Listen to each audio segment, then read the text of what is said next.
Bueno, muy buenos días. El día de hoy vamos a continuar con nuestro tema de bacterias y procariontes. Recordemos que la clase anterior estuvimos hablando principalmente de lo que tiene que ver con bacterias y su clasificación a partir de la pared celular. Encontramos entonces que hay bacterias que nosotros denominamos gram positivas, que son aquellas bacterias que son teñidas por la tinción de gram debido a su capa de peptidoglicano, y bacterias gram negativas, que son bacterias que no se tiñen con la tinción de gram debido a que tienen una membrana externa que protege el peptidoglicano y no permite que éste pues genere el mordiente que finalmente es el que termina pues estableciendo la coloración, ¿no? Estos dos son denominados a partir pues de su tipo de tinción. Si se tiñen son gram positivos, si no se tiñen son gram negativos. Ahora vamos a continuar hablando acerca de cómo funcionan las bacterias y por qué pues son relevantes para nuestra vida cotidiana. Entonces, nuestra pared celular, en el caso de las bacterias es importante la pared celular, ya dijimos, porque hay un tipo de antibióticos que atacan directamente la pared celular de ciertas bacterias. Por ejemplo, hay antibióticos que son específicos para atacar la pared celular de bacterias gram positivas, es decir, degradan por completo el peptidoglicano y eso pues genera un debilitamiento de las células y así pues estas células terminan muriendo. Por otro lado, hay unas por ejemplo, si agregáramos esos antibióticos a bacterias gram negativas, evidentemente estas no morirían. Es por eso que nosotros debemos escoger con mucho cuidado los antibióticos que debemos tomar e intentar no automedicarnos, debido a que pues dependiendo de la bacteria, el médico en general, el profesional de la salud decidirá cuál es el antibiótico correcto que podría ayudarnos a atacar esa bacteria en específico, ya que si tomamos un antibiótico cualquiera, tal vez puede llegar a generar resistencia a ese antibiótico generando mutantes, es decir, células que ya tienen la capacidad de soportar ciertos antibióticos y pues estos se van a seguir reproduciendo y volviéndose cada vez más fuertes. Es por eso que al día de hoy las bacterias suelen tener mayor resistencia a antibióticos que lo que estaban hace unos años, y es por eso que debemos tener mucho cuidado cuando estemos consumiendo antibióticos y también cuando estemos consumiendo pues diferentes medicamentos, y tener mucha atención referente a qué medicamento realmente es el que estamos tomando y para qué funciona. Ahora, en este caso vamos a hablar ya un poco de cómo funciona el crecimiento bacteriano, es decir, cómo es que crecen las bacterias, cuáles son sus requerimientos y también pues finalmente cómo es la población en su crecimiento. Primero que nada podemos ver en esta imagen un crecimiento bacteriano en cajas de Petri. Las cajas de Petri son, como ustedes ven ahí, esos recipientes de vidrio redondos, pueden ser de vidrio, pueden ser plásticos redondos, que tienen pues una cierta elevación.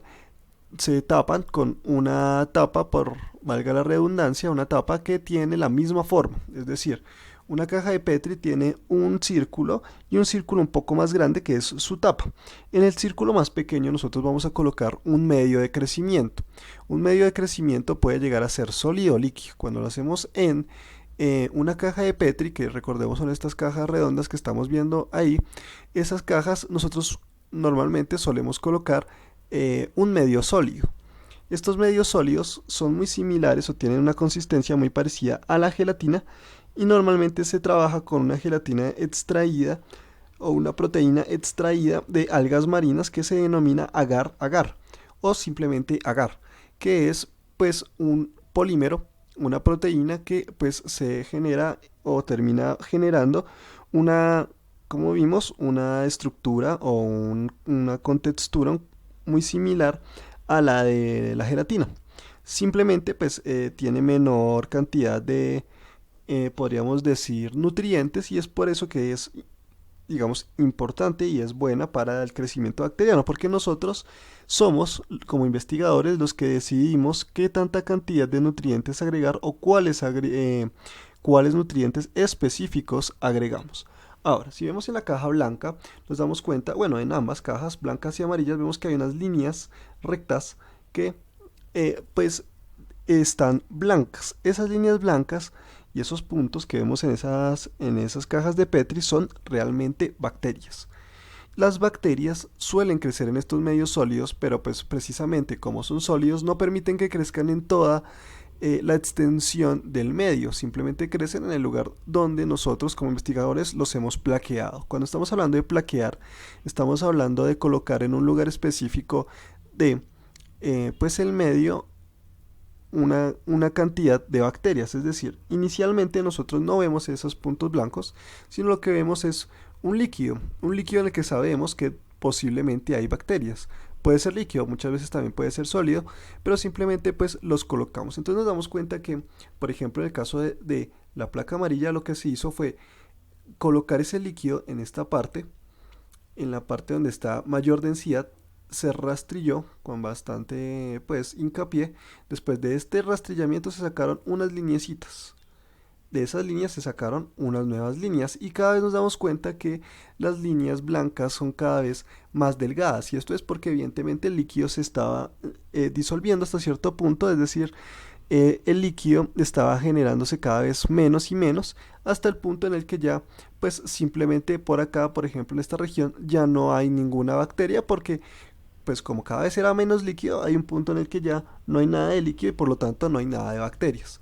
Ahora, si nos damos cuenta, mientras más nos alejamos, acá comenzamos, luego continuamos realizando el rastrillamiento, continuamos y al final nos damos cuenta que empiezan a haber unos pequeños puntos, uno que otro puntico. Esos puntos son denominados colonias, es decir, normalmente se asumen que son poblaciones de bacterias que suelen venir de un mismo organismo, es decir, todas son hasta cierto punto clones de la anterior, y entonces podríamos decir que son el mismo tipo de bacteria sin ningún cambio.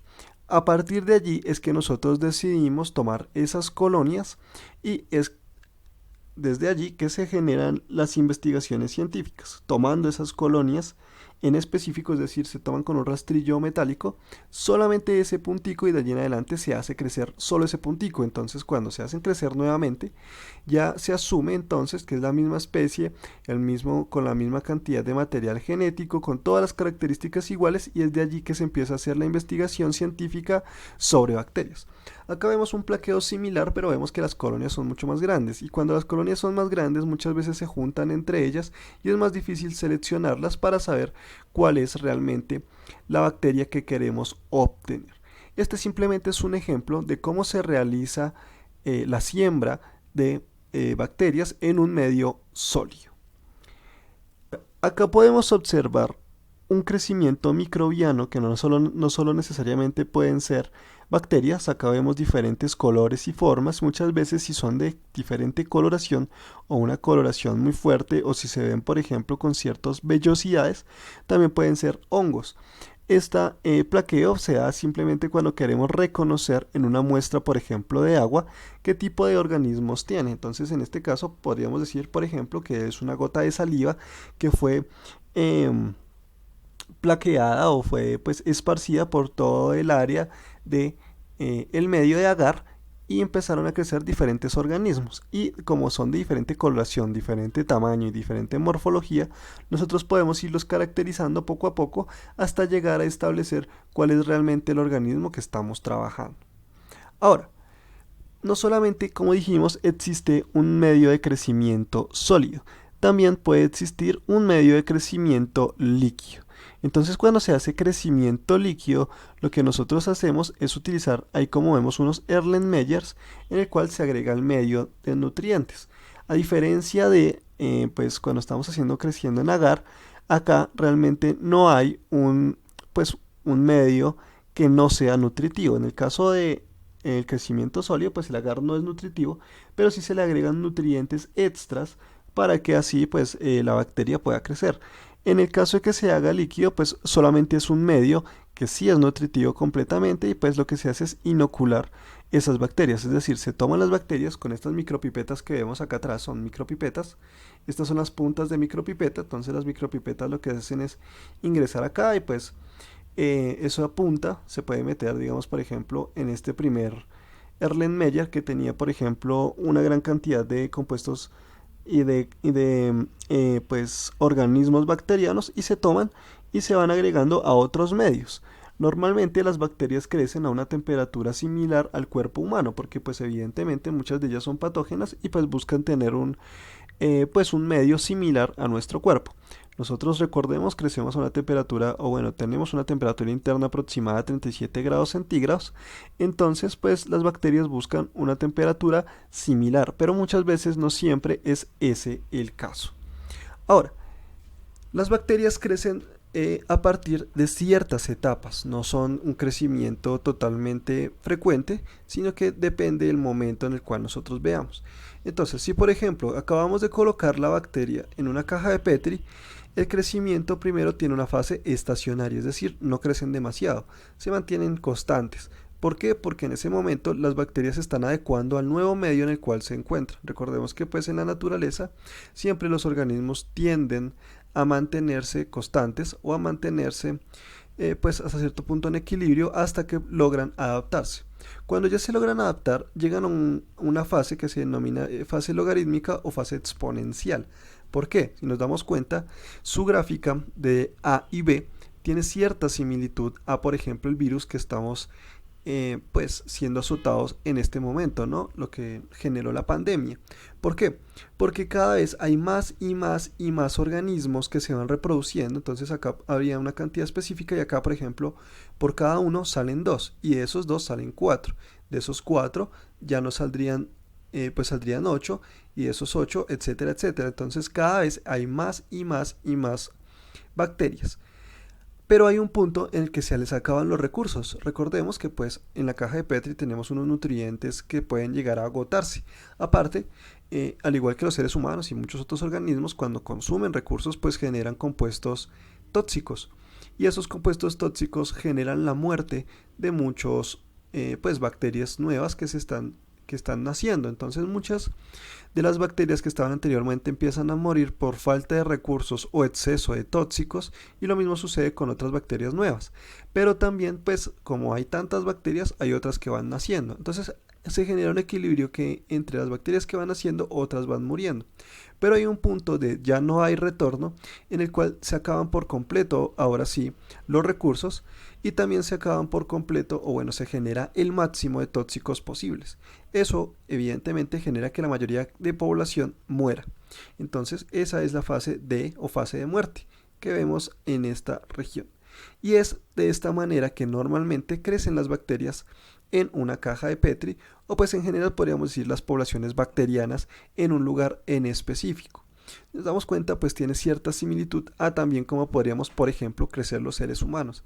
Es por eso que también hasta cierto punto podríamos hacer la reflexión de que debemos cuidar nuestro medio ambiente ya que pues podemos decir que estamos llegando al punto C en donde generamos tantos tóxicos que empezamos a morir y también pues hasta cierto punto estamos acabando con los recursos y no queremos llegar a una fase D, ¿no es cierto?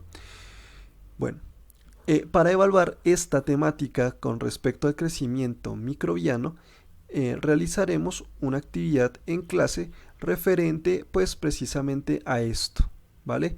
En el cual miraremos medios de cultivo y bacterias. Bueno, espero que les haya gustado, que hayan aprendido y nos vemos en la próxima oportunidad. Muchas gracias.